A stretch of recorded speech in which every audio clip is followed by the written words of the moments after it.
Hello, Patreon friends. Welcome to Last Call of Cthulhu. Thank you so much for all you do for Quests and Chaos.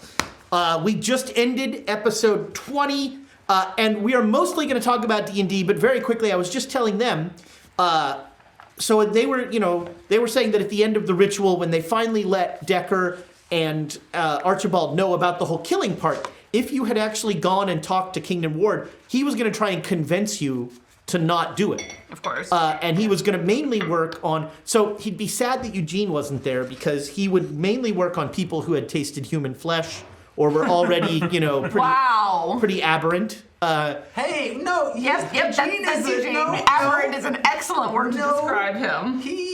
Eugene's heart is overfilled with love, and he just wants to help people, and he feels very much... I mean, certain people. He's an aberration, for sure. But he also was going to work on the new people and be like, this ritual involves killing someone. Why do you think they want you along? Yeah. He basically his whole goal was to try and convince you somehow to not go through with it or to but he wasn't. He was alone. He wasn't going to fight because.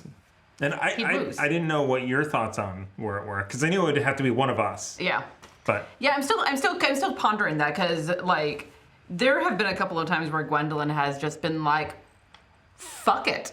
When she tried to kill Eugene on the airship, she knew. Good times. Yes, she knew that was a suicide mission. Like, she knew that if she succeeded, his kids would probably kill her, if they didn't drop dead when he did. So there's definitely a part, we should talk more about this because having raised it to Gwendolyn, she's going to be thinking about that over those couple of days to be like, which of us is going to be better? And she's starting to land pretty hard that she would be the better sacrifice because you have more, in her opinion, you have more that you can give to the world. Interesting. Yeah. Dimitri's so many more people to kill. I know. Dimitri's also tried to kill himself a couple of times already. We are not in a good place. Just mentally, these two are so broken. I mean, that was before. What are y'all's thoughts on if Eugene wanted to be the sacrifice? Gwendolyn's for it. Well, and there's other stuff behind it, but we'll see. But Eugene's half child of fear, and it's just I don't know if he would 20. What is it? 26%? No, he's like it's 29% not child of fear. 29% not child of fear. Wow. Yeah, I think that on a story-wise, that would be a really cool way to come around. You and I have talked about this, Nick, where I mean, it depends on what happens. I'm kind of feeling because it could if there's someone who feels that they're more appropriate too, but it's going to depend. It's going to be Decker. Because Decker's going to die before the ritual happens. Probably. Yeah. But Eugene is such an inherently selfish character that because most of what he's done throughout the campaign has either been for his own betterment or his children's. Full stop. Everything else is thrown under the train. I mean, a bit for his own when he was trying to contact his wife. After that, it's really been his children, but it's he's a selfishly selfish. Shellfish? Shellfish? Shellfish. She thought she shell, but is she sure? He's a weird. It's a combination. Yeah. But him coming around and being like, I am a willing person who wants to make up for the things that I have done in pursuit of this would story-wise make him a fantastic sacrifice. Yeah. Just thinking about it from the player perspective. Right. But if Eugene shows up, how did he get there? Yep. How is he not working for them? Yep. I don't trust it. Kill him before the ritual. One of the hoods, one of the rogue figures, pulls off their thing, and it's Eugene. Oh, it has to be. And he shoots somebody in the back. Because there's 4. Why are there 4 hooded figures? Kingdom Ward. That's one. Then there were the 3 other people who were at the. But one of the 3 was. But who's the 4th? Because Eugene ate one of the children of fear. Right. So there's Franklin Kingdom Ward, and then there was the Maori woman. Mr. Dar. There was the Maori woman. So Mr. Dar is not one of the 4. He was not one of the 4 at the ritual. Interesting. There was a white. A very severe. Then he's not even a child of fear. You guys need to stop. He just wasn't there at the time. I will bash Mr. Dar all I want. No, Thank you very not much. Mr. Dar, Eugene. We have to stop calling him a child of fear if he's not a child of fear. That's my vote. He's We're gonna talk about D&D now. Good segue. Yes. After switching over from talking about our aberrant mind sorcerer over there, yes. Let's switch over to D&D. So I want you to I came up with this silly idea.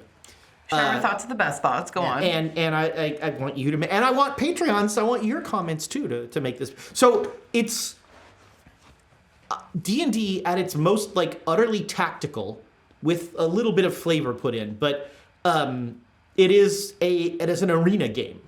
Sure. And so there's a point system, and you lose points for doing some things. You gain points for doing some things. You get points for being the person who kills something. You get points for healing others. You lose points for healing yourself. And each character, and the idea is that every round you lose points for dying, that sort of thing. And it's a timed thing, but every arena fight is, first it's a ton of low-level things. Like it's 30 first-level things, then it's 15 second-level, and so on and so forth. And you're racking up the points, and you're competing against each other. And then each fight, at some point in the fight, a pedestal with a button on it will appear. And whoever pushes the button gets a point. Because, one of the things that I think is interesting about this is using tactical D&D combat for not just combat stuff. Using movement powers to like try and get myself to the button. Or to keep you from, the controller characters put in Tangle to keep you from getting to the button and that sort of thing. Banish you to keep you from getting right, there. And so you have the But then, to make it one of my games, each of you would also have a hidden thing that is, two of you would be lovers, and you would win. You would get points if the other person survived. And one of you would know that one of the other people here, you're not sure who, was a doppelganger, not an actual person. So everybody would have one thing face down that would get them points. And you would get points if the doppelganger didn't win, and that sort of thing. See, I feel like that's perfect for what D&D really excels at, which is the hour of everyone bickering and trying to figure stuff out. Hour? Man, you don't play a lot of D&D games, do you? I play some. It's more like the entire session, and then you spend 15 minutes trying to do the thing, and the whole plan gets yeeted right out the window. Yeah. You get points for your unseen servant giving foot rubs. There you go. See, it's stuff like that. Foot fetish. But so the idea is that, this could be a con game or like, a mitten or something like that, but it would still have its conflict without like you have to kill each other. It's more like I want to hinder you from doing something you want to do so that I will hopefully have a better chance to do it. So it's competition. Right, without becoming directly like I have to kill you. Interesting. Which I like that. a lot of mid-knee and arena things kind of devolve into that. And that to me is less interesting than like I have a goal, and the goal is not to kill you. You are secondary to that goal. You're just in my way. Yeah. Oh, okay. So, I mean, I've been in some of the mittens where it's like you need to get something done. You have to get somebody to help you, but then you push them away after that. Right. Kind of thing. I was watching Werewolf by Night on Disney Plus, which is surprisingly good. It is a weird, like, Marvel did it for Halloween. I'll have to see. It's filmed like a 50s horror movie. But the beginning of the story is that the world's greatest monster hunter has died. And so all the other monster hunters have come together to see who will become the next greatest monster hunter. And they have to hunt this monster to get this MacGuffin that will make them the greatest. Of course. But the subversion of that is that one of the monster hunters is a monster. And so he wants to help his friend, the other monster, escape. And I just enjoyed that subversion of the sort of trite plot. but it's filmed like a Hammer horror movie. So there's lots of like, interesting. you know, I'll have to like do that. there's lots of like the werewolf changing in silhouette, you know, and that sort of thing. It's all in black and white with like bursts of color. Ooh. And Swamp Thing shows up, and Swamp Thing is awesome. Swamp Thing has one of my favorite powers. If you know fear, his touch burns you. Is how they always describe the power. And so if you're afraid of the thing, and it touches you, you burst into flames. Ooh. But the best part of the show is that Swamp Thing is just a guy named Ted.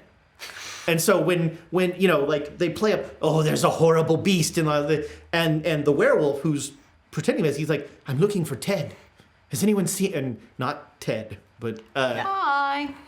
and so there's a whole like I just enjoyed that. But so you know, because I was thinking about ways that I might actually run D&D, like at a con where I could make it not completely odious. Oh, I that's mean, nice. if you're focusing on the combat, you've lost. Yeah. I think. I don't know.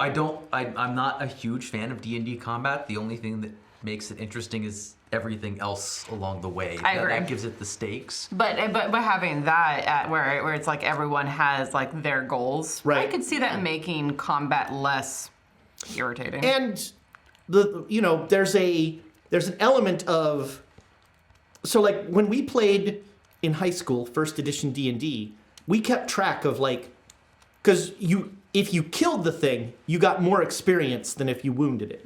Yeah. If you killed that orc that was 50 experience, and like I did 2/3 of the damage and you killed it, then we split it 50-50. But if I did most of the damage, then I got most of the experience. And it's sort of got that kind of thing of like kill stealing and, you know, I want to get that point, so I'm going to do this and that. And, you know, that, which again, you know, is focusing on the combat, but it's trying to subvert some of the tropes. I'm more saying like, don't take my opinion into account because Well, I'm generally with you, and that's why this is not a very me idea. right. But I was like, what can I do to make it interesting? You know, Yeah. what would be, and also, I think there's a whole school of like, especially movement and control powers that are kind of really underutilized because you don't really need to use them. And if you were doing things where like, I've got to get to that specific spot and I want to keep you from getting to that spot, there are a lot more interesting uses for things like Stinking Cloud and Entangle and Evard's Tentacles and that sort of thing.